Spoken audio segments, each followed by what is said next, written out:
सुख और दुख के प्रश्नों में ना उलझो और युद्ध करो। यदि इस युद्ध में तुम्हारी विजय हुई तो पृथ्वी का राज्य और यश भोगोगे, और यदि वीर गति को प्राप्त हुए तब भी यश के साथ साथ स्वर्ग पाओगे। इसलिए हे कौन्तेय, उठो, सुख दुख, लाभ हानि, जय पराजय सबको समान समझो और युद्ध करो, कि यही तुम्हारा क्षत्रिय कर्तव्य भी है और मानव धर्म भी। हतो वा प्राप्स्यसि स्वर्गम जित्वा वा भोक्ष्यसे महीम, तस्मात् उत्तिष्ठ कौन्तेय, युद्धाय कृत निश्चयः।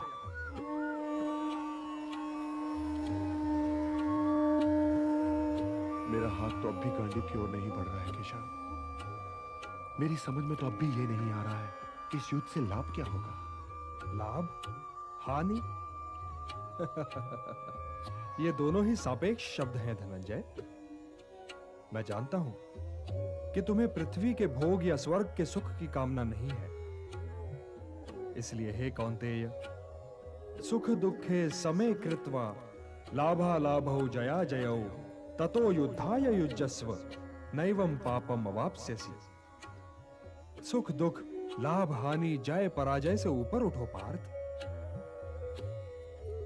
मुझसे तो अब भी नहीं उठा जा रहा है केशव।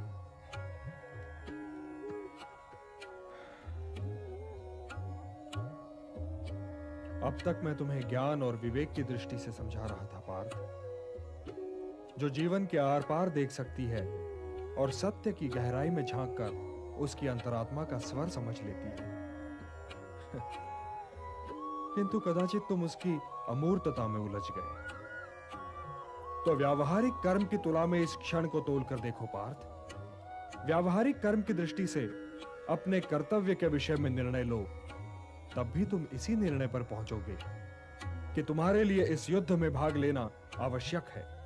यही निर्णय तो मैं नहीं ले पा रहा हूं केशव, नहीं ले पा रहा हूं।